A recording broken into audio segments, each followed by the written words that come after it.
민수기 9장 1에서 23절 말씀입니다. 9장. 애굽 땅에서 나온 다음 해 첫째 달에 여호와께서 시내 광야에서 모세에게 말씀하여 이르시되 이스라엘 자손에게 유월절을 그 정한 기일에 지키게 하라. 그 정한 기일 곧 이달 14째 날 해질 때에 너희는 그것을 지키되 그 모든 율례와 그 모든 규례대로 지킬지니라. 모세가 이스라엘 자손에게 명령하여 유월절을 지키라 하매 그들이 첫째 달 14째 날 해질 때에 시내 광야에서 유월절을 지켰으되 이스라엘 자손이 여호와께서 모세에게 명령하신 것을 다 따라 행하였더라. 사랑하는 형제 여러분, 8월 25일 목요일 새벽 목상에 오신 것을 환영합니다. 민수기 7, 8장에서 출애굽 1년 만에 즉 출애굽 2년 차에 성막을 봉헌하는 것을 봤습니다. 8장까지의 요약을 해보면 1장에서 인구조사, 2장에서 진영 설치, 3장에서 레위지파의 지정, 4장에서 레위지파의 역할, 명령, 5장에서 부정한 자를 격려하고 속건제 규례와 부부의 신뢰회복 규례를 주셨는데요. 1장의 인구조사는 그리스도의 군대를 구성하신 것이고요. 진영 설치는 계통을 따르라는 질서대로 진영을 설치하셨습니다. 그리고 레위지파의 진영을 성막 바로 곁에 주변에 치게 하시고 또 하나님의 말씀을 율법을 가르치게 하신 것은 레위지파를 선택하신 그것 자체가 장자의 역할, 장자를 대신해서 받으신 것이고 장자의 역할을 하게 하신 것이죠. 그리고 4장에서 레위지파의 역할을 지정하신 것은 그 성막을 어떻게 존귀하게 섬기는지를 가르치셨는데요. 먼저 영혼을 잘되게 섬기는 것이라는 것. 그리고 5장에서 규례들은 바로 최저선의 거룩과 화평을 명하신 것입니다. 자, 6장에서는 나시린 규례와 제사장의 대면 축복인데요. 나시린 규례는 최고선의 거룩의 모범을 보여준 것이고 제사장의 대면 축복은 교제를 통한 공동체의 축복이 되게 말씀 교제를 통한 공동체의 축복이 되게 하셨습니다. 7장은 성막 봉헌을 위한 12지휘관의 헌신과 지성소의 응답이 있었죠. 연합된 예배에 성공하면 응답이 있다는 것을 알게 합니다. 공동체의 연합적인 예배 이게 중요합니다. 그리고 8장에서 드디어 성소의 점등식이 있었는데 동시에 레위인의 봉헌도 함께 가르치셨습니다. 성소의 점등식이 의미하는 바가 바로 레위인이 빛을 발하는 공동체로서 이제 살아가는 빛을 발하는 존재라는 그 의미를 주시는 것이죠. 이제 민수기 9장은 출애굽 2년차 두 번째 유월절의 일입니다. 첫 번째 유월절 이야기, 즉 출애굽 때 시작된 유월절 규례와 의미를 먼저 간단히 이제 되새겨보면 가족 단위로 유월절 규례를 지켜라 했죠. 그래서 대문에 이렇게 바르는 것, 그리고 가족 단위로 유월절 어린 양을 먹는 것, 이 가족 단위입니다. 그래서 공동체적 구원이라는 것을 분명히 보여주시고요. 어린 양 한 마리를 공동체가 함께 먹습니다. 한 마리. 네, 그리스도의 대속이고 그리스도와의 연합을 어린 양을 함께 먹는 것으로서 보여주고요. 그리고 세 번째, 피를 문에 바르는 것은 그리스도의 보혈로 대가 지불을 한 공동체적 정체성을 표시하는 것입니다. 넷째는 1월 4일 해질 때에 행하라고 하셨는데요. 그게 1월 14일 해질 때라는 것은 3시에서 6시 사이를 말합니다. 3시에서 6시 사이, 오후 3시에서 6시 사이. 그것은 예수님의 십자가 임종 시간과 동일한 시각입니다. 유월절 음식은 어린 양의 무교병과 쓴나물이긴 한데 어린 양으로 대표가 된 것이고요. 자, 이렇게 유월절의 모든 규례들은 예수 그리스도의 십자가의 제사, 십자가의 보혈을 기념하는 그런 의미로 예비되었습니다. 하나님께서 미리 그리스도를 기념하게 하신 것입니다. 이미 에덴에서부터 예고가 되었죠. 여자의 후손이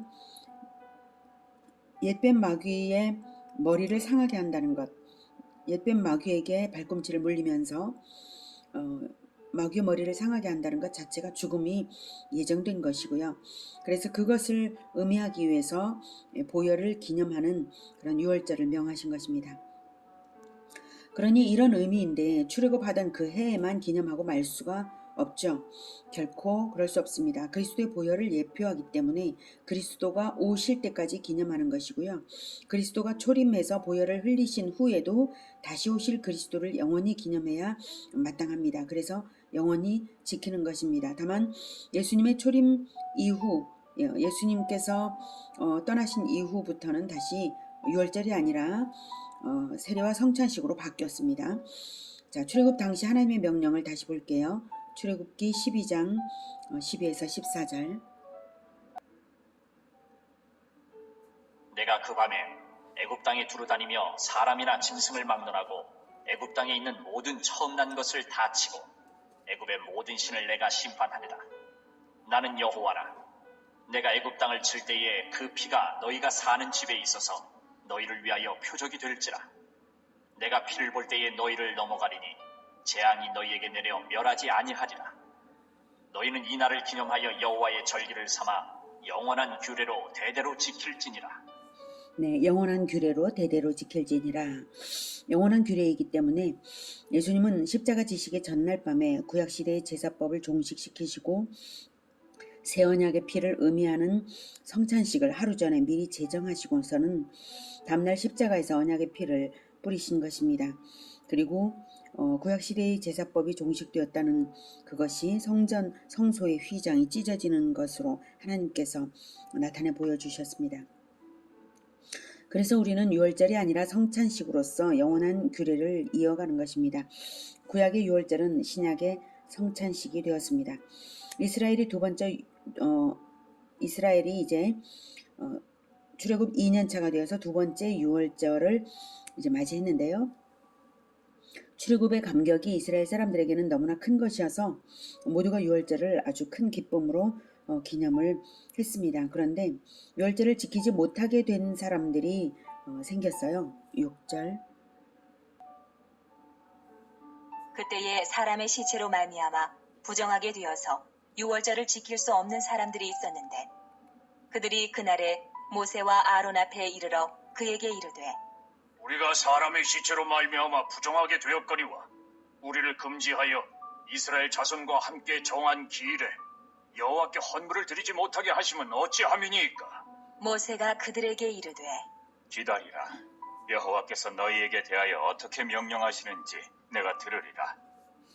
네, 7절에 사람의 시체로 말미암아 부정했고 또 함께 정한 기일에 여호와께 헌물을 드리지 못하게 된 것입니다. 율법에는 시체를 접촉하면 일주일 동안 격리됩니다. 시체는 죽음이고 죽음은 죄의 결과라는 가르침이죠. 그래서 어떤 사람들이 시체 접촉을 하여서 유월절을 지키지 못하게 되니까 우리도 함께 유월절 헌물을 드리게 해달라고 한 것이죠. 공동체에서 분리되는 것은 구원을 잃어버리는 것인데 유월절을 못 지키면 어떡하란 말이냐 한 것이죠. 유월절은 공동체적으로 지키는 것이니까 격리하면 못 지킵니다. 그런데 시체로 부정하여 격리하는 것도 율법이고 유월절을 지키라는 것도 율법인데 두 율법이 서로 충돌할 때 어떻게 해야 할까요? 어느 것이 더 근본적이고 더 중요할까요? 어떤 방법으로 둘 다 지킬 수 있을까요? 모세가 하나님께 여쭤보았더니 대답을 해주셨습니다. 9절. 여호와께서 모세에게 말씀하여 이르시되 이스라엘 자손에게 말하여 이르라. 너희나 너희 후손 중에 시체로 말미암아 부정하게 되든지 먼 여행 중에 있다 할지라도 다 여호와 앞에 마땅히 유월절을 지키되 둘째 달 14째 날 해질 때에 그것을 지켜서 어린 양의 무교병과 쓴 나물을 아울러 먹을 것이요 아침까지 그것을 조금도 남겨두지 말며 그 뼈를 하나도 꺾지 말아서 유월절 모든 율례대로 지킬 것이니라.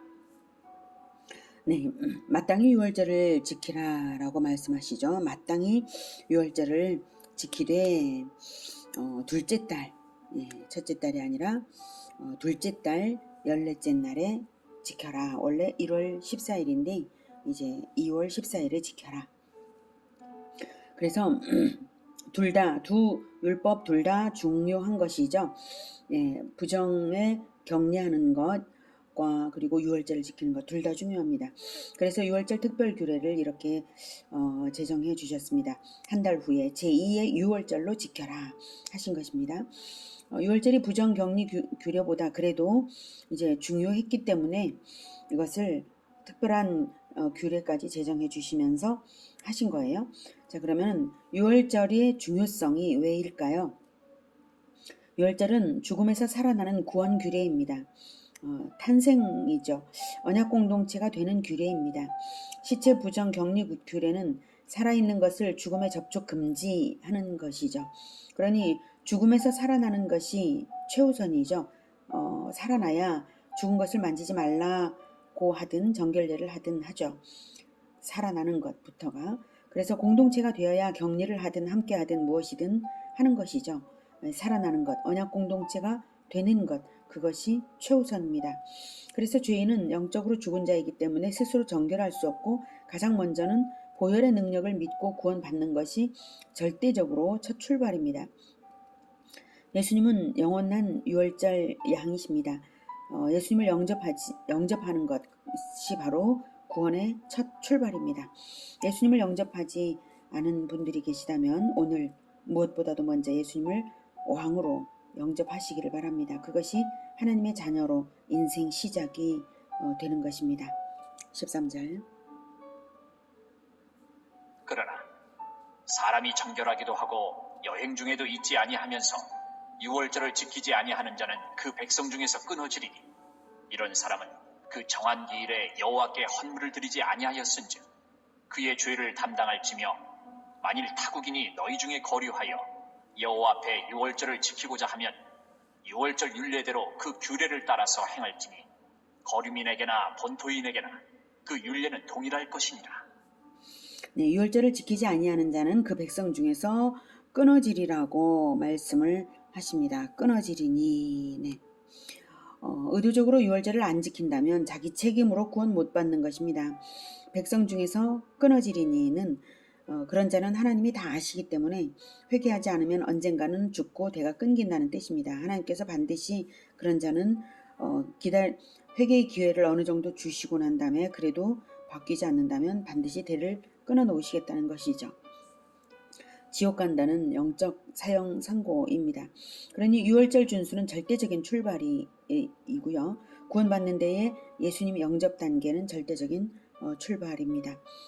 14절에 이게 거류민에게나 본토인에게나 그 율례가 동일하다라고 하시는데 유월절은 구약시대부터도 이스라엘만의 것이 아니었다는 것이 분명하죠. 혈통이 본질이 아니라 공동체 교제 관계가 구원받은 공동체의 본질입니다.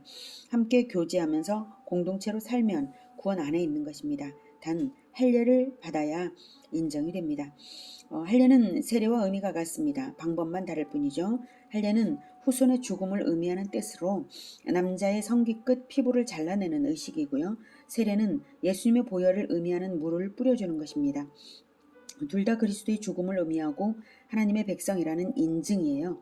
그래서 세례를 받아야 성찬식도 참여하는 것이죠. 할례를 받아야 유월절도 참여하는 것이죠. 이것이 구원받은 기초적인 증거입니다. 세례와 성찬이 세례와 성찬을 받으면 뭐가 달라지냐 하면 구원의 기초를 가진 공동체는 하나님이 늘 함께 하시며 인도하십니다. 그것을 구약 이스라엘에게는 가시적으로 보여주셨습니다. 15절부터. 성막을 세운 날에 구름이 성막 곧 증거의 성막을 덮었고 저녁이 되면 성막 위에 불 모양 같은 것이 나타나서 아침까지 이르렀으되 항상 그러하여 낮에는 구름이 그것을 덮었고 밤이면 불 모양이 있었는데 구름이 성막에서 떠오르는 때에는 이스라엘 자손이 곧 행진하였고 구름이 머무는 곳에 이스라엘 자손이 진을 쳤으니 이스라엘 자손이 여호와의 명령을 따라 행진하였고 여호와의 명령을 따라 진을 쳤으며 구름이 성막 위에 머무는 동안에는 그들이 진영에 머물렀고 네. 16절에 항상 그러하여 낮에는 구름이 그것을 덮었고 밤이면 불 모양이 있었다고 합니다. 그림으로 연상해 보면 이런 모습이죠. 이렇게 성막 위에서 구름이 피어올라서 이렇게 하늘을 덮는, 그래서 구름 기둥이라고도 하지만 구름 덮개, 그리고 밤에는 이렇게 구름 안에 불이 있어서 불 덮개가 되는 것입니다. 그래서 이 주변에 진을 친 이스라엘 진영은 밤낮 어두울 때가 없었고요. 사막의 밤이 겨울처럼 추운데도 추울 때가 없었고요.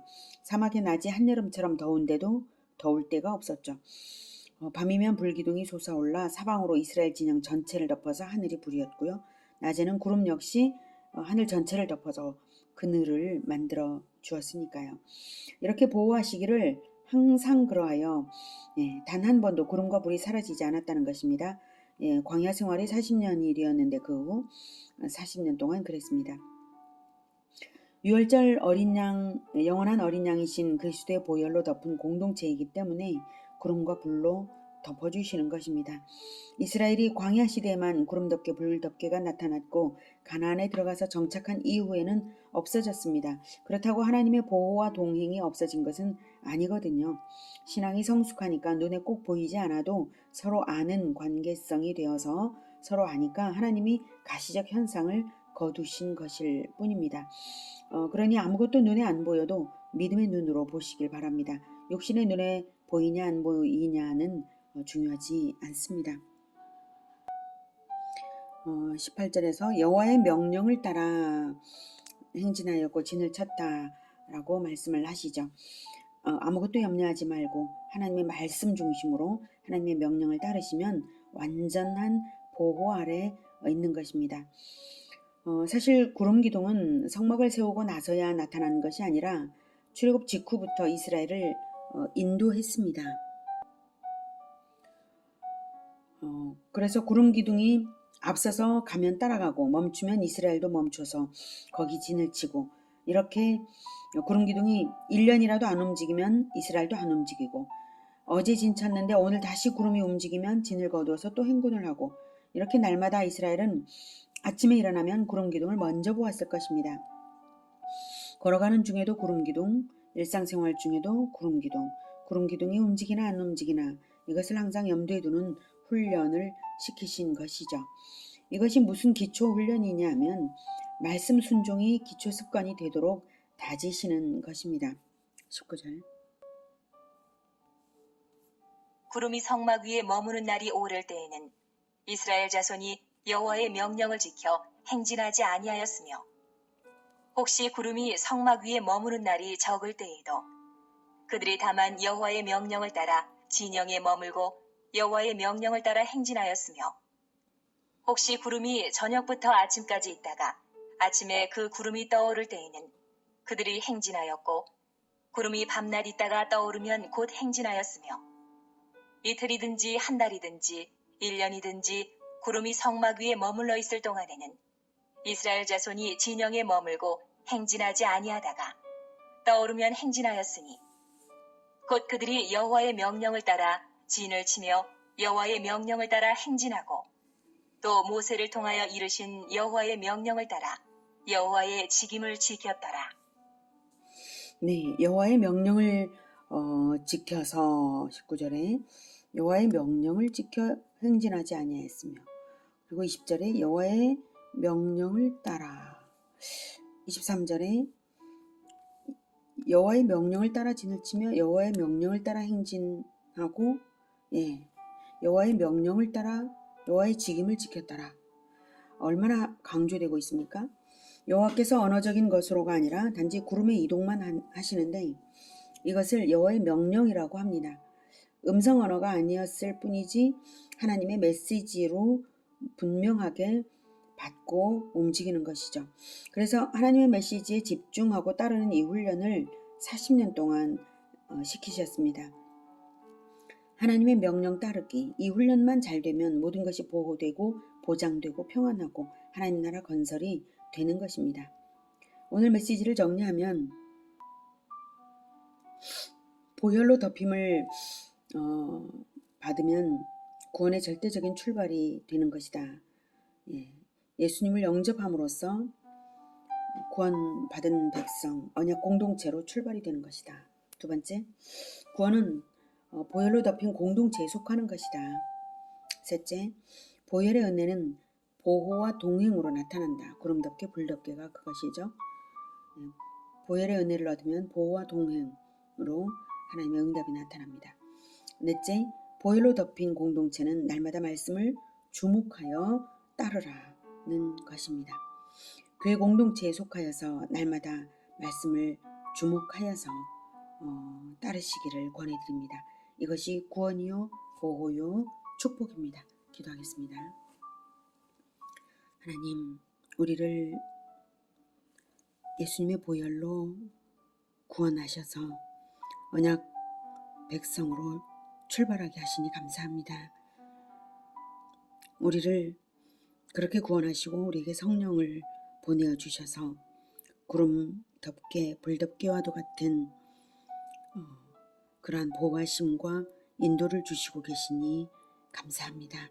우리가 늘 하나님의 명령을 항상 염두에 두고 하나님의 명령에 집중하여서 그 명령에 따라서 날마다 살아갈 수 있도록 하겠습니다. 주님, 우리를 도와주셔서 이러한 언약 공동체의 삶의 행진에 성공할 수 있도록 도와주시옵소서. 예수님의 이름으로 기도드립니다. 아멘. 이어지는 시간은 개인 기도 시간입니다.